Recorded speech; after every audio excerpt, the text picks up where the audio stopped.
السلام علیکم میرے عزیز ہم وطنوں، امید کرتا ہوں آپ سب خیریت سے ہوں گے۔ جیسا کہ آپ سب کو بہت اچھے سے اندازہ ہے کہ آج کل رمضان المبارک کا بابرکت مہینہ چل رہا ہے، تو اسی مناسبت کے حوالے سے آج ہم یہ دیکھیں گے کہ روزے کے دوران ہمارا جسمانی رد عمل کیا ہوتا ہے۔ تو اگر ہم پہلے 2 روزے کی بات کریں تو پہلے ہی دن سے بلڈ شوگر لیول گرتا ہے، یعنی خون سے چینی کے مضر اثرات کا درجہ کم ہو جاتا ہے۔ آپ کی دل کی دھڑکن جو ہے وہ سست ہو جاتی ہے اور بلڈ پریشر کم ہو جاتا ہے۔ اعصاب میں جمع شدہ جو گلائکوجن ہے، اپنے اعصاب ان کو آزاد کر دیتے ہیں، جس کی وجہ سے آپ کو تھوڑی سی جسمانی کمزوری محسوس ہوتی ہے۔ اس کے ساتھ ساتھ زہریلے مادوں کی صفائی کا پہلے مرحلہ شروع ہو جاتا ہے، اور پہلے مرحلے کے دوران آپ کو سم ٹائم ایسا ہوتا ہے کہ سر کا درد فیل ہوتا ہے، کبھی چکر آتے ہیں، آپ کا منہ بدبودار ہو جاتا ہے، اور زبان پر جو ہے نا ایک پیلا سا مادہ سا آ جاتا ہے۔ اچھا، آگے ہم چلیں اور یہ دیکھیں گے بھی تیسرے سے 7ویں روزے کے دوران کیا ہوتا ہے۔ تو اس میں یہ ہوتا ہے کہ آپ کی جسم کی چربی ٹوٹ بوٹ کا شکار ہوتی ہے اور پہلے مرحلے میں گلوکوز میں تبدیل ہو جاتی ہے۔ بعض لوگوں کی جلد ملائم اور چکنی ہو جاتی ہے، جسم بھوک کا عادی ہونا شروع ہوتا ہے۔ اس طرح سال بھر مصروف رہنے والا نظام ہاضمہ رخصت بناتا ہے، جس کی اسے اشد ضرورت ہوتی ہے۔ آپ کے بلڈ میں موجود وائٹ سیلز میں اضافہ ہوتا ہے اور آپ کا قوت مدافع یعنی امیون سسٹم بھی اسٹرانگ ہو جاتا ہے۔ ہو سکتا ہے کہ روزے دار کے لنگز میں معمولی تکلیف محسوس ہو۔ اس کی وجہ یہ ہوتی ہے کہ زہریلے مادوں کی صفائی کا عمل شروع ہوتا ہے، جس کی وجہ سے یہ آپ کو لنگز کے اندر تھوڑی سی تکلیف محسوس ہو سکتی ہے۔ اس کے علاوہ آپ کے جو آنتے اور کالن ہوتے ہیں، ان کی مرمت کا بھی کام شروع ہوتا ہے، اور آنتوں کی دیوار پر جمع مواد جو ہوتا ہے وہ ڈھیلا ہونا شروع ہو جاتا ہے۔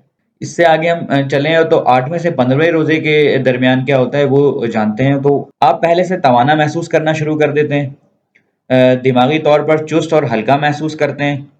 ہو سکتا ہے پرانی چوٹ یا زخم محسوس ہونا شروع ہو، اس لیے آپ کا جسم اپنے دفاع کے لیے پہلے سے زیادہ فعال اور مضبوط ہو چکا ہوتا ہے۔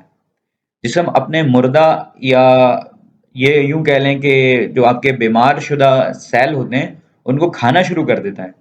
اسی وجہ سے آپ کی جو خلیات سے پرانی تکلیف اور آپ کے درد کا احساس تھوڑا سا آپ کو فیل ہونا شروع ہو جاتا ہے۔ آپ کے اعصاب اور ٹانگوں میں تھوڑا سا آپ کو کھچاؤ محسوس ہوتا ہے، لیکن یہ ایک قدرتی عمل ہے۔ یہ قوت مدافعت کے جاری عمل کی نشاندہی ہے۔ اس کے حل کے لیے آپ کو اگر ایسی تھوڑی سی اسٹفنس محسوس ہو رہی ہے اپنی باڈی کے اندر، تو اس کا حل کے لیے آپ کیا کر سکتے ہیں؟ آپ یہ کر سکتے ہیں کہ نمک کے غرارے کر سکتے ہیں، پانی میں نمک ملا کے اس سے غرارے کر سکتے ہیں۔ یہ ایک آپ کی باڈی اسٹفنس کے لیے بہترین علاج ہے۔ اچھا، آگے بڑھیں اور یہ دیکھیں کہ ہم 16ویں روزے سے لے کر 20ویں روزے تک کیا ہوتا ہے۔ تو جسم پوری طرح بھوک اور پیاس برداشت کرنے کا عادی ہو چکا ہوتا ہے۔ آپ خود کو چست چاق و چوبند محسوس کرتے ہیں۔